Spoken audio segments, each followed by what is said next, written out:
दर्पण के बारे में, समतल दर्पण कर लिए।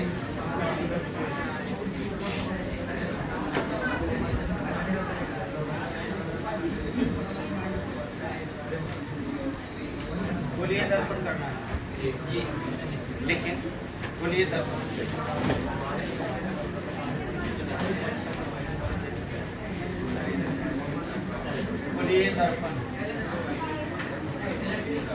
spherical mirror,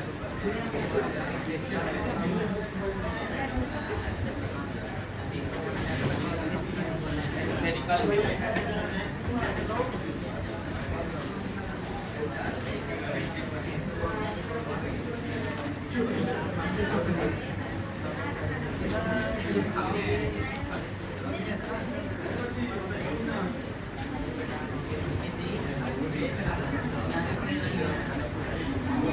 हो गया, बोलिए।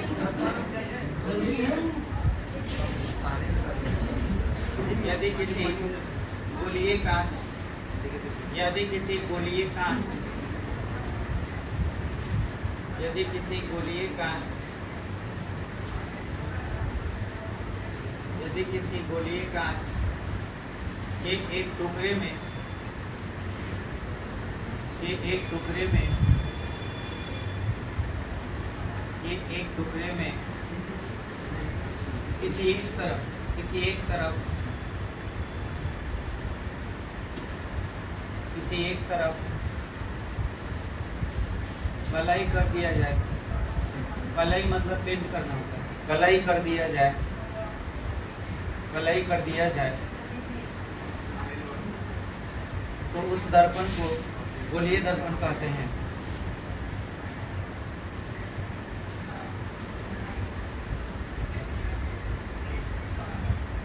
उस दर्पण को गोलीय दर्पण कहते हैं। तो उस दर्पण को गोलीय दर्पण कहते हैं। देखिए, कहने का मतलब कि गोलीय दर्पण के लिए अगर कोई भी एक गोला है और इस गोला में किसी एक तरफ आप पेंट कर रहे हैं, जैसे ये कांच है, ये मान के चलना है कि ये क्या है, कांच। अगर ये कांच है तो इस कांच ये पूरी तरह से ट्रांसपेरेंट होगा और किसी एक तरफ हम कलाई कर दे रहे हैं। जैसे मान के चलो कि यहाँ पे अगर हम इधर कलाई कर दिए, इतना दूर तक कलाई कर दी, तो इस तरफ से हमको फेस दिखाई देने लगेगा, एक दर्पण बन जाएगा। कलाई अगर करना हो तो इसमें भी इस हिस्सा को भी किया जा सकता है, ठीक है। अब इन दोनों हिस्सा को अगर ठीक से देखा जाए तो एक हिस्सा कुछ इस टाइप का है और एक हिस्सा जो है कुछ इस टाइप का है। दोनों हिस्सा में आप फर्क बताइए क्या है। फर्क ये है कि एक बाहर की तरफ पेंटिंग है और एक अंदर की तरफ है। मतलब जिस तरफ हमको अपना चेहरा देखना है उसको देखने का दो फेस है, ये दो यहाँ पे सरफेस है। एक सरफेस है अंदर की तरफ और एक है बाहर की तरफ। अब हम ये फिगर कैसे हम बना दें, अगर ऐसे भी बना दें तो आपको पहचान करने आ जाना चाहिए कि इसका मतलब क्या हुआ। किसी तरह भी बना दिया जाए, ऐसे बना दिया जाए या फिर ऐसे बना दिया जाए, किसी तरह का भी डिजाइन हम यहाँ पे करते हैं तो आपको तुरंत पहचान में आ जाना चाहिए कि एक जैसा कॉर्ड है, ठीक है। अगर मैं यहाँ पे 1 2 3 4 5 और 6 लिख दूँ तो एक जैसा फिगर में आपको उत्तल बताना है कौन कौन है। उत्तल, उत्तल के लिए नंबर बताइए। 2 और 6, 2 और 6, क्योंकि इसमें ये उठा हुआ है, इसमें भी उठा हुआ है। और अवतल कौन कौन है? 1 3 4 5। तो इसमें आपको एक और कौन सा, एक नहीं 2 और 6 क्या है? 2 और 6 उत्तल है। उत्तल मतलब उत्तल, उठा हुआ अगर परावर्तक सतह हो जाए। और कौन बच गया? 1 3 4 और 5 क्या है? अवतल दर्पण है, ठीक है। तो इसमें मुझे लगता है कि आपको कोई दिक्कत नहीं है।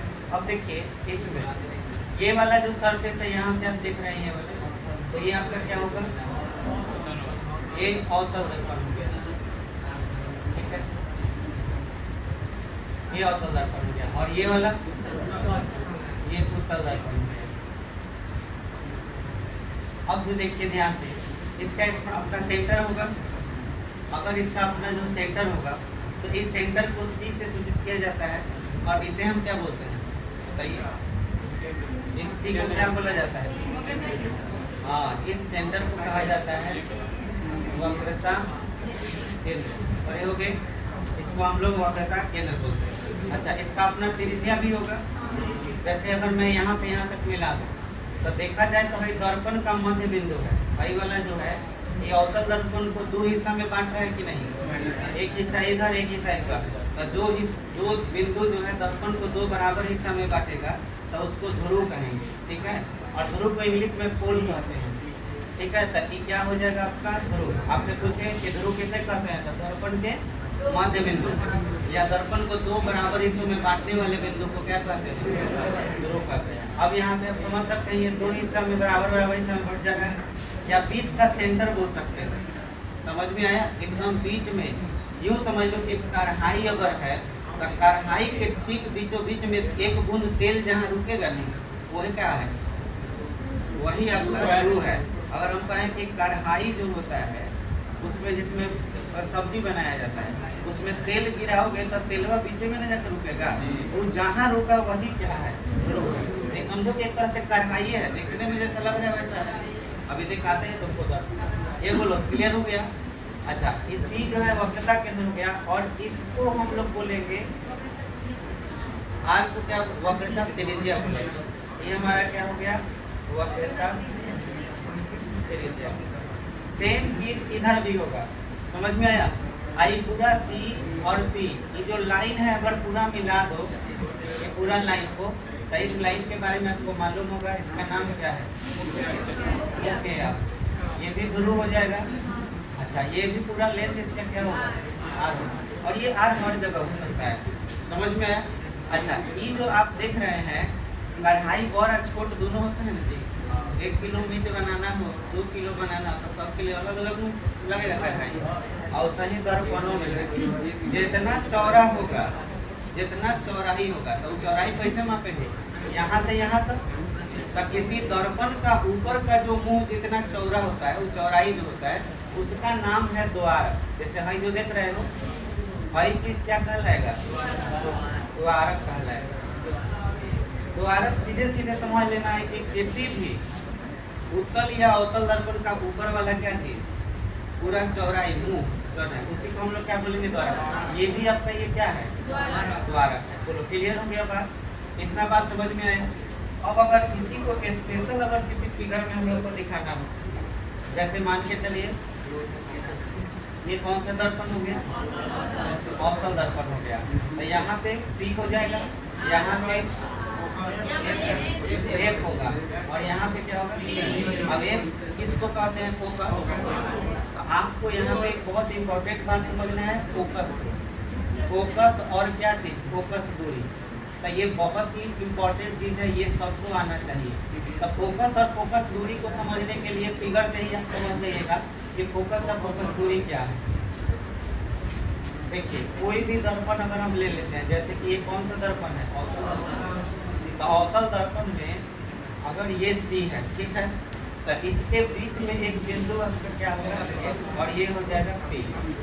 ये जो एफ है, ये पता कैसे चलता है इसके बारे में, तो आपको एक रेखा खींचना होता है समांतर, किसके समांतर, मुख्य अक्ष के समांतर। जो बच्चे नहीं जानते हैं वो ध्यान से होगा, सेम क्लास में नहीं पढ़े होते, क्योंकि बहुत महत्वपूर्ण चीज है, आगे का पढ़ाई इसी पर निर्भर है, ठीक है। तो प्रकाश की किरण अगर समांतर आएगी तो हमेशा इधर को भी मुड़ा हुआ दर्पण है, ये मोड़ने का काम करेगा, ठीक है। इसको मोड़ेगा तो जहाँ पर मुख्य अक्ष को जिस बिंदु पर काटेगा ना, देखो यहाँ अगर काट रहा है तो यहाँ हमारा क्या हो जाएगा, फोकस होगा। समझ में आया? और यहाँ से लेके यहाँ तक की दूरी को हम लोग क्या बोलते हैं, फोकस दूरी। संयोग से यह दूरी भी उतना ही के क्या होता है, बराबर। इसलिए अब देखो, और सी से पी तक के अभी दूरी को हम क्या बताएंगे, वक्रता त्रिज्या r बताए थे। ये बताओ कि ये वाला जो दूरी है ना, ये जो दूरी देख रहे हो f, अगर ये f है और ये भी f है, ठीक है, तो पूरी तरह से आप समझ सकते हो कि अगर ये f, अच्छा काहे ऐसा होता है, इस चीज को बढ़िया से समझ लो कि यह f और इस f के बराबर काहे हुआ, यह लेंथ और यह लेंथ आपस में काहे बराबर हुआ। तो बहुत ही सिंपल सा चीज है। अगर मैं तुमसे ये पूछूं कि बताओ, इसको ऐसे ही देख के बता सकते हो कि क्यों f के बराबर होता है, तो बहुत ही सिंपल है। आप 10 क्लास में पढ़े होंगे, ध्यान दीजिएगा कि एक वृत्त पर कोई भी त्रिज्या खींच दी जाए, कोई भी त्रिज्या, तो वो अपने परिधि पर कितना का कोण बनाता है, 90 डिग्री का। यानी कि वृत्त की त्रिज्या परिधि पर लंब होती है, और परिधि पर का वहाँ पर अगर स्पर्श रेखा भी खींच दो तो स्पर्श रेखा पर भी क्या होती है, पड़े हुए हो। तो अब मुझे ये बताओ कि C से अगर हम यहाँ तक कोई लाइन खींच देंगे, मान के चलो इसे खींच दिए, तो ये त्रिज्या है कि नहीं है, ये क्या है, त्रिज्या है। भाई दर्पण एक तरह से परिधि का काम कर रहा है, तो दर्पण अगर परिधि का काम रहा है तो ये वाला यहाँ पर कितना का कोण बनाएगा, 90 का कोण बनाएगा। ये बात समझे। तो इस वजह से आपको ध्यान देना है कि हई रेखा आपस में समांतर है और परिधि पर ये क्या है, लंब है। तो ये अभिलंब का काम किया, और अभिलंब का जब दो बीच के बीच में अभिलंब का अगर कोई किरण काम करे तो आपतन कोण परावर्तन कोण आपस में क्या होता है, बराबर। भाई आई हो जाएगा, क्या हो जाएगा, आर हो जाएगा, ये तो बराबर होगा। हई रेखा आपस में समांतर है, और समांतर रेखा को कोई तिर्यक रेखा काटती है तो एकांतर कोण बराबर होते हैं। अब आप देख सकते हैं कि अगर यह आई है तो ये भी क्या होगा, आई किसके बराबर है, आर के बराबर। तो बोलो दोनों कोण बराबर हुआ। अगर दोनों कोण बराबर हुआ तो यूं पढ़ा होगा कि समान कोणों की सम्मुख भुजा क्या होती है, बराबर होती है। तो इसका मतलब हुआ कि इन दोनों कोण के सामने वो ये वाला भुजा है कि ये वाला भुजा है, ये दोनों भुजा आपस में क्या होंगे, बराबर। और ये वाला जो साइड है, ये वाला साइड हर जगह आपस में ये क्या होते हैं, बराबर होते हैं। तो ये वाला और ये वाला, ये सब साइड आपस में क्या होगा, बराबर। इसीलिए एक और एक आपस में क्या होता है, बराबर। ये नॉर्मल बता दिए, ये आपको पढ़ना है नहीं, इसके ऊपर का पढ़ाई आपको इसमें करना है। 10 क्लास का थोड़ा सा रिवीजन आपको करा दिए और कुछ फुल क्लियर हुआ बात। अब ध्यान से सुनिए, आपको फोकस और फोकस दूरी एकदम बढ़िया से क्लियर होना चाहिए। जैसे मान के चलिए ये अवतल दर्पण है, हमने फिर से खींचा, ये ध्रुव हो गया, ये वक्रता केंद्र हो गया, ये एफ हो गया। तो एफ होने के लिए समांतर रेखा आएगा और कहाँ से गुजरेगा, फोकस से गुजरेगा। समझ में आया, ये हमेशा होगा। इतना चीज समझ में आती है, इसको हम लोग फोकस। आपसे पूछा जाए फोकस क्या है, तो जब प्रकाश की किरण मुख्य अक्ष के समांतर हो तो परावर्तन के बाद जो किरण मुख्य अक्ष को जिस बिंदु पर काटेगी वो क्या होगा, फोकस होगा। ये बात क्लियर हो गया। अगर यही उत्तल दर्पण रहता है और यहाँ पे से हम रेखा खींच देते, ठीक है, तो हम समांतर किरण खींचते, लेकिन दर्पण तो है, प्रकाश को इधर टर्न कर देगा। देखो प्रकाश को इधर भले ही टर्न करेगा, लेकिन ये किसी के आंख में जाएगा तो उसे लगेगा कि वो कहाँ से आ रहा है, कहीं पीछे से आ रहा है। तो ये वाला हमारा क्या कहलाएगा, फोकस, और ध्रुव, और ये वाला हमारा क्या हो जाएगा, बोलो। इसमें उत्तल और अवतल पे फोकस किधर होता है ये पता चला। आपसे हम पूछे कि अवतल दर्पण में फोकस पॉजिटिव साइड होता है कि नेगेटिव साइड, अवतल दर्पण पॉजिटिव होगा। एक शब्द वाई अक्ष बुझाता है ना, इधर एक्स और इधर एक्स डैश होता है। भाई जो है ना, भाई दर्पण ही खुद अपने आंख में कौन सा अक्ष है, वाई अक्ष है। दर्पण अपने आप में खुद क्या है, वाई अक्ष। भाई जो रेखा है खुद अपने आप में क्या है, एक्स अक्ष। आप भी हमारा क्या है, मूल बिंदु। तो बोलो इधर का दूरी माइनस की प्लस। तो आपसे पूछा जाए अवतल दर्पण में फोकस दूरी प्लस में होता है कि माइनस। ये तो आपको इसमें बस याद रखना है कि अवतल दर्पण में एफ बराबर क्या होता है, सॉरी निगेटिव, एफ बराबर निगेटिव। इसमें आपको याद रखना है उत्तल दर्पण में एफ बराबर क्या होता है, पॉजिटिव हमेशा। बोलो क्लियर हो गया। और आगे समझो, तुमको हमेशा ये चीज याद रखना चाहिए, अवतल दर्पण में किरण, अरे या किरण की प्रकृति। अवतल दर्पण में किरण की क्या प्रकृति होती है, यानी कि प्रकाश के किरण का नेचर कैसा होता है, नेचर ऑफ रे, ये तुमको देखना है। तो ध्यान से देखो बढ़िया से। अवतल दर्पण के लिए हम फिगर बना रहे हैं, ध्यान देना। ये हमारा अवतल दर्पण है, एक ये हो गया, ठीक है। एक और फिगर बनाते हैं,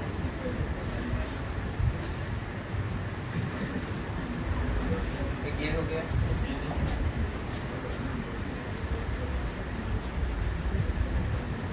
एक ये हो गया,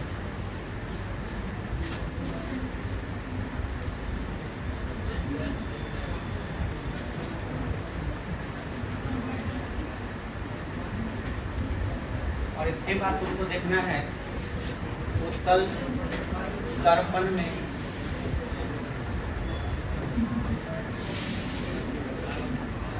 किरण की प्रकृति।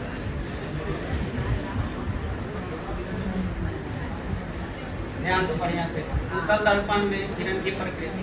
तो उत्तल दर्पण ऐसे बनाते हैं, एक ये फिगर हो गया,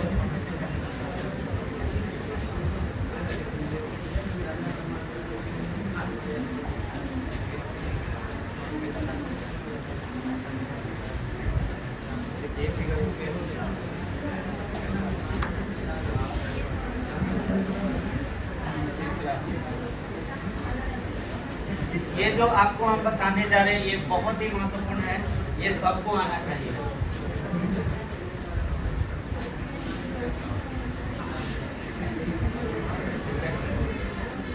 अब देखो अवतल दर्पण में आपको सारे नेचर को समझना है बढ़िया से। आपको जो पूछेंगे उसका सोच के जवाब दीजिए। इसमें क्या है कि अगर हम प्रकाश के किरण को, अब इसमें देखिए आपको अच्छी तरह मालूम होना चाहिए कि इसमें ध्रुव क्या है, फोकस क्या है और आपका ये वक्रता केंद्र कहाँ होता है, ठीक है। अगर मैं प्रकाश की किरण को सीधे गुजारूंगा तो बताओ क्या फोकस से गुजरेगा, ये पहला नियम हो गया। और यहाँ सी होगा और यहाँ क्या होगा डी। ये बोलो बात समझ में आ गया, ये तो सब कोई जानता है। इसके उल्टा सोचो कि अगर प्रकाश की किरण को डायरेक्ट फोकस पर बार दें, फोकस पर, जैसे कि अगर हम फोकस पर बार दें तो क्या होगा, हाँ इसके उल्टा सोचना है। अगर मैं टॉर्च ऐसे बार दूं तो किरण ऐसे जाएगा और क्या हो जाएगा, समांतर हो जाएगा। और इधर से बारे तो भी क्या हो जाएगा, समांतर। तो दूसरा नियम याद रखना है कि अगर डायरेक्ट प्रकाश की किरण कहाँ पर आए, फोकस पर आए, तो ये किरण क्या हो जाएगा, समांतर हो जाएगा। ये दूसरा नियम तुमको याद रखना है। और यहाँ सी होगा और यहाँ क्या होगा, बोलो ये बात समझ में आया। अच्छा नेक्स्ट नियम कि अगर प्रकाश की किरण डायरेक्ट सी पर आपतित हो, सी पर, ठीक है, यहाँ पर सी, तो प्रकाश की किरण को अगर सी पर आपतित करोगे, सी पर, तो आपको ये सी पर जाएगा तो ये वापस रिटर्न हो जाएगा। काहे रिटर्न होगा इस बात को समझो, ये भी तुमको आना चाहिए। सी से ही काहे रिटर्न हो जाएगा, तो आप हमें बताइए कि सी से लेके पी तक को क्या कहते हैं, आर कहते हैं। आर हमेशा परिधि पर क्या होता है, बोलो परिधि है। अच्छा अगर ये लंब होता है तो ये भी तो आपका आर ही है। अगर ये आर है तो ये भी इस पर क्या होगा, लंब होगा। अगर आप आईना में डायरेक्ट सामने टॉर्च मारते हैं वो भी लंब हुआ तो प्रकाश कहाँ जाता है, टॉर्च में समा जाता है। इसीलिए याद रखना है कि जब सी पर आप टॉर्च मारिएगा या किरण दीजिएगा तो ये वापस क्या हो जाएगा, उसी रास्ते से रिटर्न हो जाएगा। बोलो क्लियर हो गया बात। तो ये एक नियम हो गया कि सी से जाएगा तो सी से ही वापस लौट जाएगा। अच्छा चौथा नंबर बात कि अगर प्रकाश का किरण वहीं बाई चांस ध्रुव पर पड़ गया, ठीक है, तो जितना कोण यहाँ पे ये बनाएगा आई, उतना ही कोण बनाते हुए इधर रिफ्लेक्ट हो जाएगा। तो आपको ये नियम आपको याद रखना है। यहाँ पे सी हो सकता है, यहाँ पे हो सकता है, ये आई हो जाएगा और ये बोलो ये चार को नियम बुझाया। हम बोला के पूछेंगे पहले ही बोल दे रहे। अब देख पहला उत्तल दर्पण में अभी बुलाएंगे हम ये चीज बनवाएंगे। यहाँ पे उत्तल दर्पण में क्या है, तो अब जैसे मान के चलिए फिर से वही नियम, समांतर किरण खींचे तो बोलो क्या होगा, फोकस से जाना चाहेगा, ऐसे जाएगा तो ऐसा लगेगा कि पीछे कहाँ से आ रहा है, फोकस से। तो ये आपका बी हो गया और इधर आपका क्या हो जाएगा, सी। दूसरा नियम अभी क्या बोले हैं कि डायरेक्ट फोकस पर बाढ़िए। जैसे मान के चलिए कि ये कहाँ पे जा रहा है, फोकस पर, ये आपका जा रहा है फोकस, यहाँ फोकस है तो इधर सी आपका होगा और यहाँ पे क्या होगा, सी। तो उस कंडीशन में क्या होगा, समांतर, मतलब इधर किरण चला जाएगा। किरण ऐसे समांतर हो जाएगा। बोलो, इसमें किसी को दिक्कत?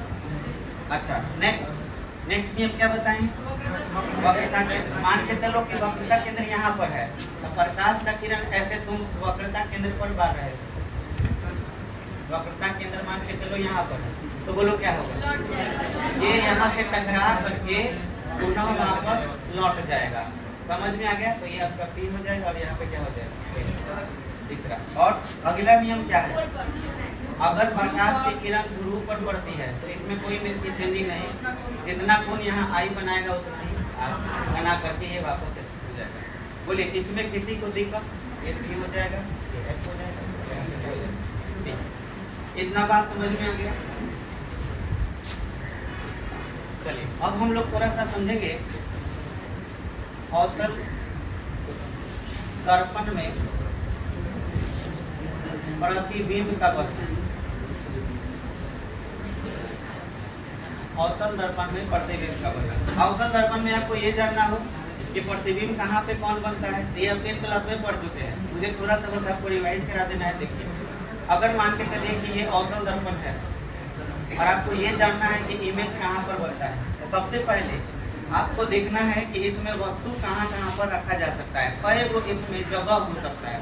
जगह, तो जगह के लिए सबसे पहला बात यहाँ C होगा, यहाँ पर आपका क्या हो जाएगा? F होगा और यहाँ क्या होगा? P होगा। ठीक है, अब वस्तु आप कहाँ कहाँ रख सकते हैं आप हमें बताइए। कई वो जगह दिखाई दे रहा है? 6 को दिख रहा है। मैं गिनता हूँ, एगो अनंत पर, एगो अनंत और C के बीच 2 गो, एगो C पर 3 गो, C और F के बीच 4 गो, एगो F पर 5 गो, एगो F और C के बीच 6 गो। टोटल केस क्या हुआ? 6 गो। अब यहाँ पे एक बात को समझो, वस्तु को अगर C पर रखोगे तो है तुम्हारा सेंटर है, C पर रखोगे तो प्रतिबिंब कैसा बनेगा? बराबर बनेगा। बात समझ में आया? C पर रखोगे तो क्या बनेगा? बराबर। इधर कहीं भी रखो, इधर कहीं भी रखोगे, इधर कहीं भी रखोगे छोटा बनेगा। समझ में आया? और इधर कहीं भी रखोगे कैसे बनेगा? ये बात समझ में आया? कहीं भी मतलब यहाँ पर कहीं भी रखोगे क्या बनेगा? बड़ा बनेगा। क्लियर हुआ? अब भाई देखो, यहाँ पर F जो देख रहे हो, इधर से जितना रखोगे जितना इमेज बनेगा ये सब वास्तविक होगा। बोलो क्या होगा? वास्तविक। और इधर जितना रखोगे F और P के बीच में क्या बनेगा? काल्पनिक बनेगा। ये बात समझ में आ गया? अब इसको देख के हमें वो डायग्राम तुमको बता दें। डायग्राम इसी को देख करके समझ जाओगे। वस्तु को हम रखते जाएंगे, इसको देख के बताना है। वैसे ध्यान दो, मान के चलो कि यहाँ पर दर्पण का ध्रुव है, ठीक है? दर्पण का ध्रुव हो गया और यहाँ पर मान के चलो कि C है, तो यहाँ पे क्या होगा? F होगा। अब हई जगह को हम क्या बोलते हैं? अनंत बोलते हैं। ऐसी जगह है, ठीक है, अनंत बोलते हैं। तुमने कहाँ पर वस्तु रखा? अनंत पे। ये वस्तु का साइज कहीं नहीं बदलेगा, ठीक है? वस्तु को कहाँ रखे हो? ऊपर हमेशा वस्तु रखाएगा। अब प्रतिबिंब आपको देखिए ध्यान से रखना है, प्रतिबिंब हमेशा वास्तविक होगा तो उल्टा बनेगा, ठीक है? तो हम वस्तु ये ऊपर रखे हुए हैं। अब आपको मालूम है वस्तु को हम अनंत पे रखे हैं, तो आपको देखिए याद रखना है, अगर अनंत पर रखेंगे, ठीक है, तो प्रतिबिंब कहाँ बनेगा? देखो बहुत ही छोटा बना। समझ में आया? यहाँ पे दूसरा कलर से हम दिखा दे रहे हैं। यहाँ पे जो बनेगा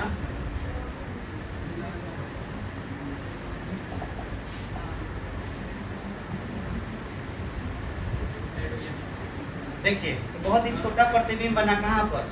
फोकस पर। अब जैसे जैसे इधर आइएगा प्रतिबिंब उधर भागेगा, ठीक है? मान के चलिए कि वस्तु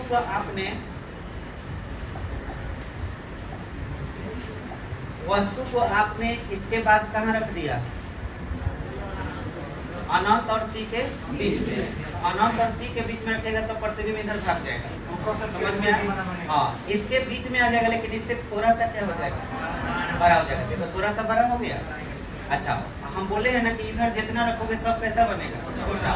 अगर तुम C पर वस्तु को रख दिया तो बराबर एकदम सेम हाइट का बनेगा। अगर आप थोड़ा सा आगे बढ़ गए तो प्रतिबिंब क्या हो जाएगा? बड़ा हो जाएगा। यानी मान के चलो वस्तु को तुम यहाँ पे रख दिए, ठीक है, तो प्रतिबिंब इधर बनेगा यहाँ पर अनंत और C के बीच में। और कैसा बनेगा? बड़ा बनेगा। और अगर तुम F पर आ गए, F पर वस्तु को F पर लेकर आ गए तो प्रतिबिंब कहाँ बनेगा? अनंत पर। और कैसा बनेगा? तो बहुत ही बड़ा बन जाएगा। और अगर F और P के बीच में आ गए तो F और P के बीच में बोले कैसा फर्क पड़ेगा, काल्पनिक। और याद होगा बोले थे काल्पनिक हमेशा सीधा बनता है, तो सीधा बनेगा तो सीधा तभी बन सकता है जब वो दर्पण के कहाँ चला जाए, पीछे चला जाए। तो आपको याद रखना है हई जो जगह है दर्पण के पीछे का जगह है। वस्तु को अगर आप यहाँ पे रख दिए तो प्रतिबिंब इधर बनेगा, लेकिन आपको हम बोले हैं कि इधर कहीं भी रखिएगा कैसा बनेगा, बड़ा बनेगा। तो वस्तु जितना है उससे आपको बड़ा बना देना है। और ये डॉट डॉट से क्यों दिखाया है बताओ, काल्पनिक है और सीधा है। बोलो ये डायग्राम देख के पता चल रहा है। अब हम तुमसे पूछेंगे शॉर्टकट में क्वेश्चन कि बताओ यहाँ पे अनंत है, ठीक है, अनंत है, यहाँ पर C है, यहाँ पे F है और यहाँ पे T है। मैंने बोला अनंत पर वस्तु तो प्रतिबिंब कहाँ, फोकस पर। अनंत और C के बीच फोकस, चाहे FP के बीच बोल सकते हो, F और P के बीच में। अगर बोले C पर तो प्रतिबिंब भी C पर। C और F के बीच बोलेंगे तो अनंत और C के बीच, और F पर बोलेंगे तो अनंत, F और P के बीच बोलेंगे तो दर्पण के पीछे, दर्पण के पीछे। F और P बोलेंगे तो क्या बोलेंगे, दर्पण के पीछे। काल्पनिक की वास्तविक, काल्पनिक बड़ा की छोटा, बड़ा। बोलो याद हो गया।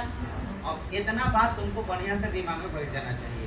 क्लियर हो गया, ये चीज आपको बढ़िया से बैठ जाए। हाँ बोलिए, हाँ P पर शीशा फाड़ के रखोगे, दर्पण P कहाँ होता है, दर्पण में भीतर होता है, तो भीतर में कैसे रखोगे, उसके नजदीक रख सकते हो। समझ में आया? 10 क्लास में पढ़े थे कि P पर भी वस्तु रखते हैं।